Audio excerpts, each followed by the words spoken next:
12 বছর পর মহাকুম্ভ 13 জানুয়ারি শুরু হয়েছে, চলবে টানা 1.5 মাস পর্যন্ত। প্রশাসনের ধারণা 1.5 মাসে 40 কোটির বেশি পুণ্যার্থীর পা পড়বে এই প্রয়াগরাজে।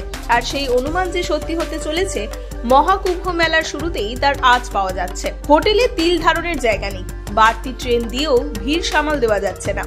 ফ্লাইট বুকিং লাফিয়ে লাফিয়ে বাড়ছে। দেশ ও বিদেশের নানা প্রান্ত থেকে পুণ্যার্থীরা আসছেন প্রয়াগরাজে।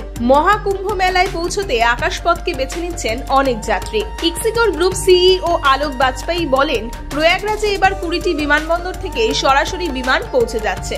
আগের কুম্ভ মেলায় শুধু দিল্লি থেকে সরাসরি প্রয়াগরাজে আসার সুবিধা ছিল, এবার তাই বিমানে করে প্রয়াগরাজে আসা পুণ্যার্থীর সংখ্যা কয়েক গুণ বেড়েছে।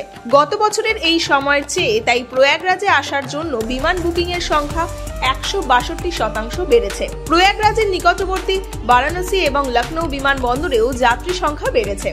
বারাণসীতে বিমান বুকিং বেড়েছে 127% আর লখনৌয়ে বেড়েছে 42%। 30 দিন আগে বিমান বুকিং করলে দেশের বিভিন্ন প্রান্ত থেকে প্রয়াগরাজে আসতে গড়ে 7 থেকে 10 হাজার টাকা লাগছে।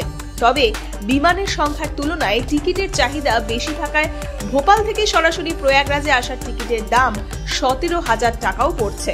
আবার যে দিনগুলিতে পুণ্যস্থান পড়েছে সেই সময় টিকিটের দাম অনেকটাই বেশি।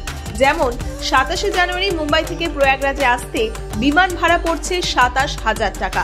গত বছরের এই সময়ের তুলনায় জয়পুর, ব্যাঙ্গালোর, নাগপুর, কোচি এবং মুম্বাইয়ের মতো জায়গা থেকে প্রয়াগরাজ আসতে 3 গুণ ভাড়া দিতে হচ্ছে।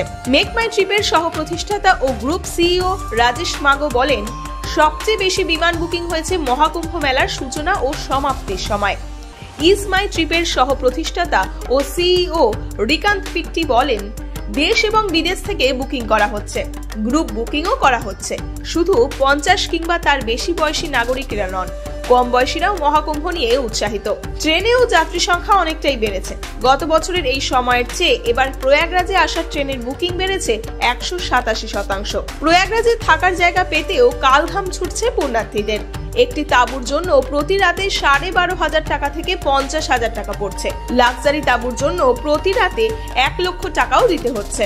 লাক্সারি হোটেলগুলিতে এক রাত থাকার জন্য 11,000 থেকে 30,000 টাকা পর্যন্ত দিতে হচ্ছে। কোথাও কোথাও তা 40,000ও ছাড়িয়ে যাচ্ছে।